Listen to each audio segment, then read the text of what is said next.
les imposteurs, les séducteurs, les faux prophètes. Que faire? Pourquoi y a-t-il autant d'imposteurs, autant de faux pasteurs, des gens qui s'improvisent, qu'on voit qui n'ont rien de Dieu parmi les saints et qui dépouillent les chrétiens? Que faire par rapport à ça? Salut à vous, bien-aimés dans le Seigneur. La grâce et la paix vous sont encore accordées de la part de Dieu notre Père, par Jésus-Christ, le seul Seigneur, le seul Sauveur, celui qui est, qui était et qui revient bientôt.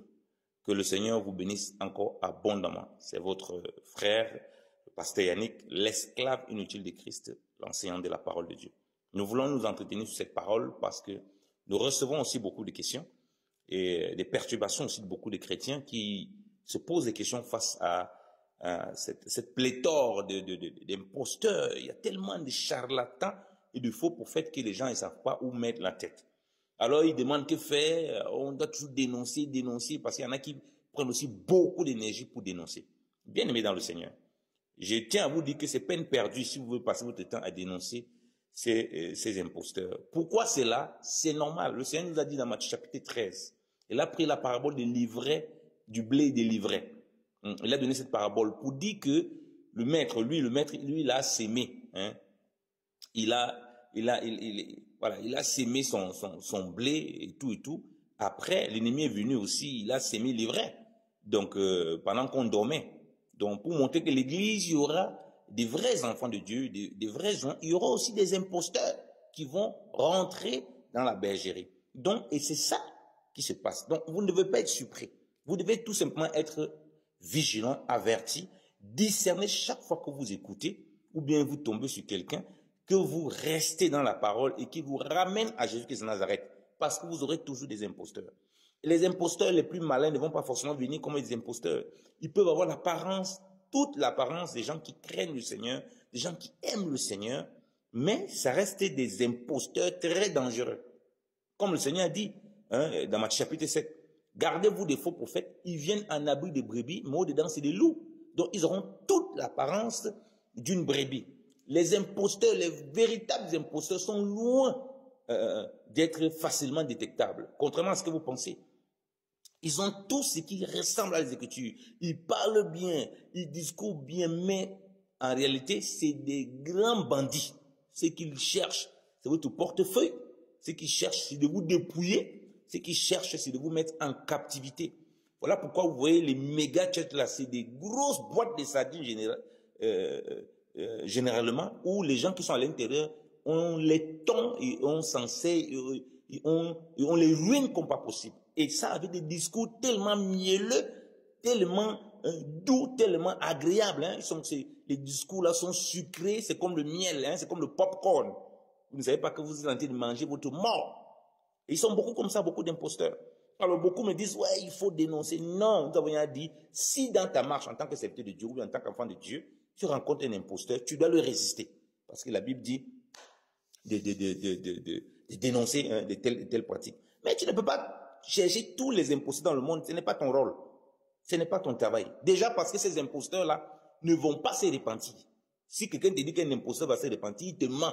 On n'appelle pas un imposteur à la repentance, jamais. À la repentance, sur quelle base?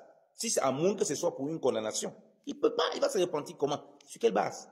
Quand Jésus-Christ vous dit qu'au dernier temps, il y aura des faux prophètes, il vous a dit que les faux prophètes vont se repentir.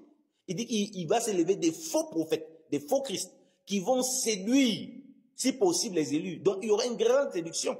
Il n'a pas dit qu'ils vont se repentir.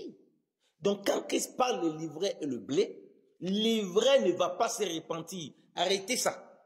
Donc, tous les messages que les gens vont vous bombarder, c'est la publication. Au fait, ils ressemblent même à l'ivraie, ceux qui font ça. Parce que l'ivraie va sortir de la parole de Dieu. Dieu nous demande de dénoncer les œuvres infructueuses du malin. Il ne nous demande pas de combattre les imposteurs parce qu'ils sont déjà combattus eux-mêmes par leur propre imposture. Ils sont déjà condamnés eux-mêmes par leur propre péché, par leur propre vie de cupidité, par leur propre vie de mensonges, de malhonnêteté pour détruire les gens et pour s'accaparer des gens. Donc, qu'est-ce que toi tu as encore à aller pour essayer de te battre avec lui? Essayer de le convaincre. Pour quelle raison? Tu l'avertis. Si toi tu es proche de lui, s'il continue, tu t'éloignes de lui. C'est aussi simple que ça. Un imposteur, on ne l'appelle pas la repentance parce qu'il va seulement de séduction en séduction. Donc, le Seigneur va dire que les faux prophètes, ils vont séduire. Matthieu chapitre 24, vous le connaissez. Ils vont séduire ici pour aussi des élus. Donc, ils vont séduire beaucoup de gens. Donc, ça veut dire qu'il ne part pas en se repentant, il part plutôt en s'empirant. Et par le Saint-Esprit, Paul va dire la même chose. Dans 2 Timothée chapitre 3, qu'est-ce qu'il dit à partir du verset 12? Il dit, or, tous ceux qui veulent vivre pieusement en Jésus-Christ seront persécutés. Mais les hommes méchants et imposteurs avanceront toujours plus dans le mal, égarant les autres et égarés eux-mêmes. Vous voyez? Mais les hommes méchants, c'est-à-dire que mais les séducteurs et imposteurs, on a dit qu'ils vont avancer beaucoup plus dans le mal. On n'a pas dit qu'ils vont reculer. C'est reculer, ça veut dire qu'ils se sont repentis. Ça veut dire qu'ils se sont ressaisis. Mais comme la semence qui les anime, ce n'est pas la semence du Seigneur, ils vont persévérer dans le mal.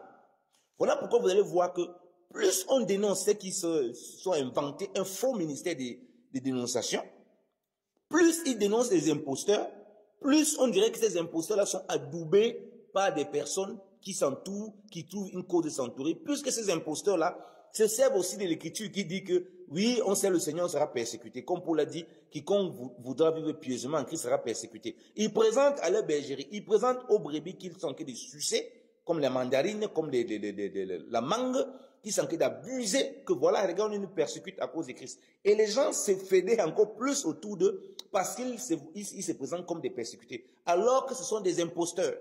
Et la Bible précise ici que les imposteurs, les hommes méchants, ils avanceront plus dans le mal et dans l'impiété, étant davantage égarés et égarant les gens.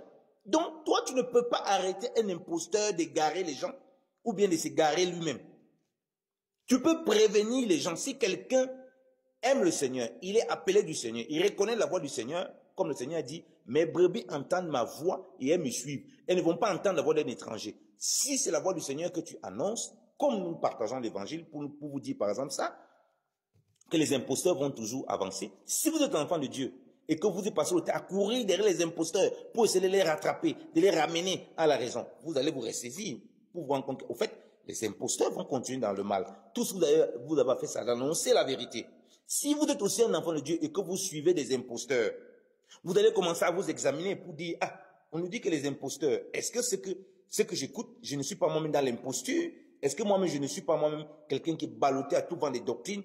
Est-ce que je ne suis pas plutôt une source de gains d'un imposteur qui m'abuse? Donc, c'est les questions que celui qui craint le Seigneur va se poser.